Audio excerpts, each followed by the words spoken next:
Hello everyone, this is Fabio Carvalho and you are watching now Adisra SmartView course. Today's topic is screen scripts. Let's open the recipes screen.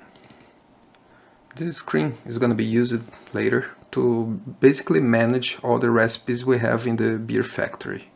We're going to be able to add new recipes, edit them or delete them. First, let's click on the screen. And you can check on the graphic items that we have the G document selected. Now let's split the page into the design view and the script view.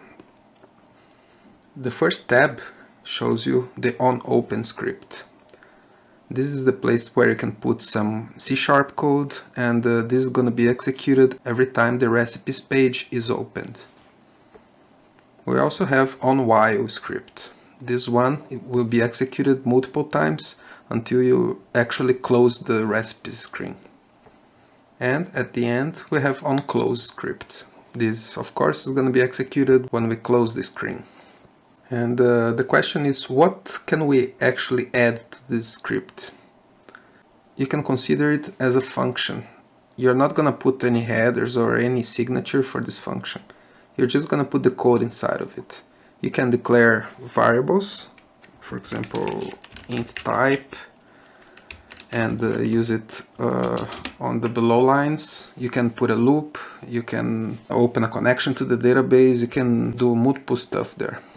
And you can also access the variables or the tags of your application.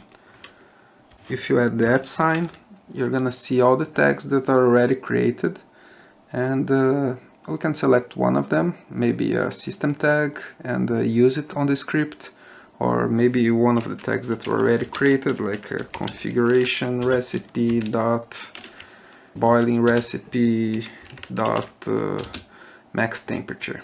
So this tag can be used also on the script, and you can set it, give a value for it, or maybe just want to read the value. On the scripts we can also change the properties of a text box. Let's say I just added a text box here, and I want to put some text on the script. So first let's select the text box. We're gonna need the name of it. In this case it's text box 10, but I could just give a specific name like a test.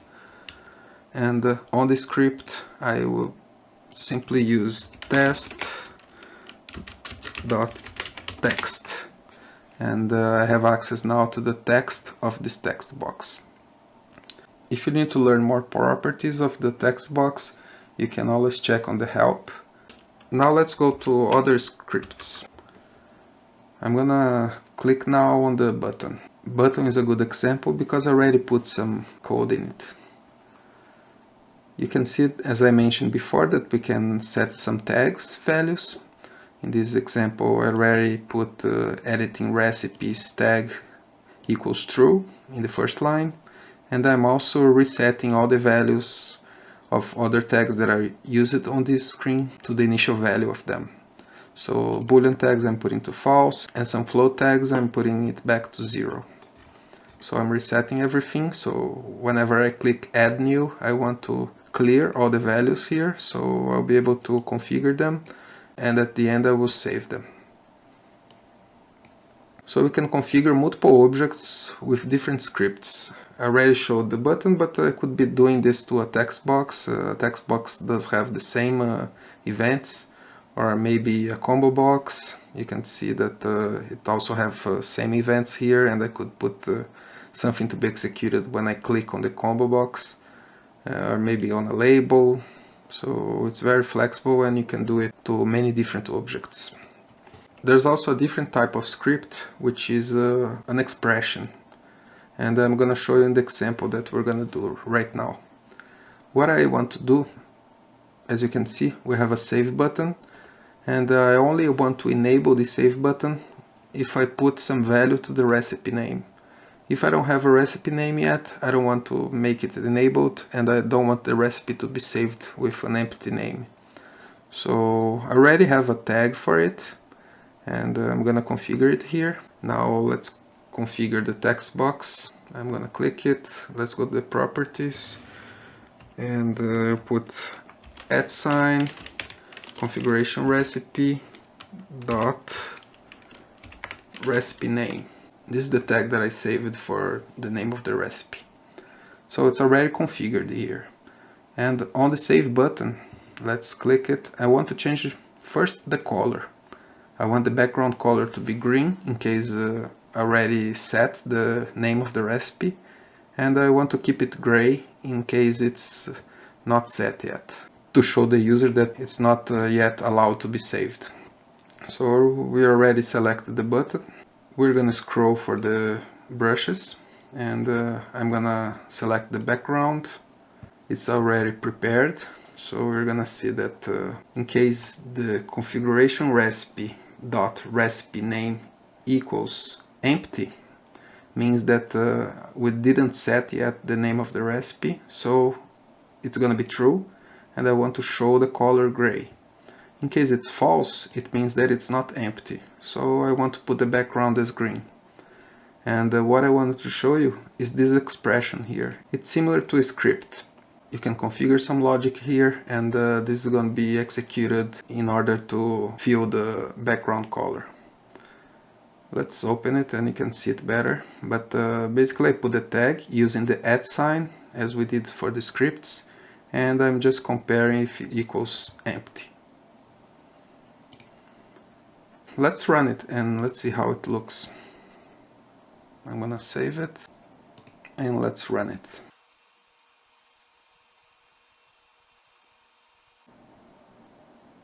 Okay, let's go to the recipes, and what we want to test is on the bottom. So I can put a value here. You can see for now it's already gray. So let's put something here. Okay, as you can see it didn't work yet, and I will explain why. As soon as I leave the focus, I'm gonna click on top here. You can see that it just worked. So as soon as I lost the focus of the text box, actually the dynamic fill worked. But that's not what I wanted. I wanted to show the user that he just needed at least one character here to work. And we're just getting it work when we lose the focus on the text box. So what can we do to fix it? We can use the OnWhile of the screen. It's a good hack. We know that OnWhile will be executed until we close the recipe screen, right? So let's put some logic there that we're going to be able to set the value of the tag there and not on the text box here. And every time we type at least one character, the tag will already receive this value, and then the dynamic fill color will work faster. Let's stop the application. So I'm gonna remove the tag from here. We don't need this here right now. Okay, it's not there anymore. Now I'm gonna click on the screen. Gdocument is selected. I'm going OnWhile script, and first let's get the name of this text box. It's textbox 9. I'm gonna give a better name for it. So it's gonna be recipe name text box. And on the screen, OnWhile, what I want to do is to set the tag equals recipe name text box dot text, and I'm gonna put a semicolon here to finish the line. It's a C# code except from the tag, which is not a variable, but it is a tag from the application, so it works like a variable. So what we're doing, we're getting the text from this recipe name text box that we gave the name, and we're copying to the recipe name. And this is going to be executed while this screen is opened. Let's save it and let's run a test again.